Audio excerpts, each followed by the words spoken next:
പ്രസവത്തെയും ഗർഭകാലത്തെയും കുറിച്ചുള്ള വിവാദ പരാമർശങ്ങളിൽ വിശദീകരണവുമായി എൻഡിഎ സ്ഥാനാർത്ഥിയും സംവിധായകനുമായ അഖിൽ മാരാർ രംഗത്ത്. തന്റെ വാക്കുകൾ വളച്ചൊടിച്ച് പ്രചരിപ്പിച്ചുവെന്നും യഥാർത്ഥത്തിൽ പറഞ്ഞത് പൂർണ്ണമായും വ്യത്യസ്തമാണെന്നും അഖിൽ വ്യക്തമാക്കി.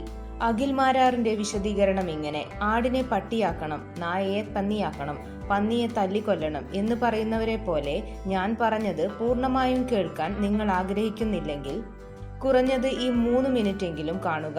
പ്രസവിക്കുന്നതിനെക്കുറിച്ച് ഞാൻ എന്തെങ്കിലും പറഞ്ഞോ എന്നും ഞാൻ എന്താണ് പറഞ്ഞതെന്നും നിങ്ങൾക്ക് മനസ്സിലാകും. ഇനി ഞാൻ പറഞ്ഞതിൽ ആരെയെങ്കിലും വിമർശിച്ചിട്ടുണ്ടെങ്കിലോ തെറ്റിദ്ധാരണ ഉണ്ടാക്കിയിട്ടുണ്ടെങ്കിലോ ദയവായി എന്നെ അറിയിക്കൂ. ഞാൻ പറഞ്ഞതിനെ വളച്ചൊടിച്ച് പ്രചരിപ്പിക്കാൻ പുരോഗമനവാദികളും ഫെമിനിസ്റ്റുകളും ആരംഭിച്ചിട്ട് വളരെ കാലമായി.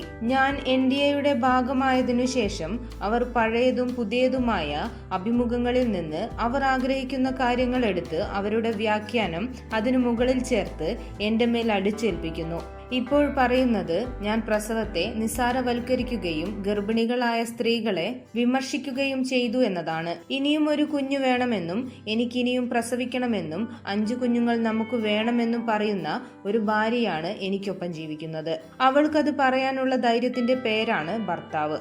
ആ എന്നെ കുടുംബം നോക്കാത്ത, സ്വന്തം താല്പര്യങ്ങൾക്കായി മാത്രം ജീവിക്കുന്ന കുറച്ചാളുകൾ കണ്ടന്റ് ഉണ്ടാക്കാൻ ആക്രമിച്ചാൽ എന്റെ മൂക്കിലെ ഒരു രോമം പറിച്ചെടുക്കുന്നതിന്റെ ലാഘവം മാത്രമേ ഞാൻ അവർക്ക് കൊടുക്കൂ. പക്ഷേ എന്നെ എതിർക്കുന്നതിലൂടെ സ്വകാര്യ ആശുപത്രികളും മയക്കുമരുന്ന് മാഫിയകളും കാലങ്ങളായി കേരളത്തിൽ സൃഷ്ടിച്ചു കൊണ്ടുവരുന്ന അപകടത്തെ പ്രോത്സാഹിപ്പിക്കാൻ എനിക്ക് കഴിയില്ല.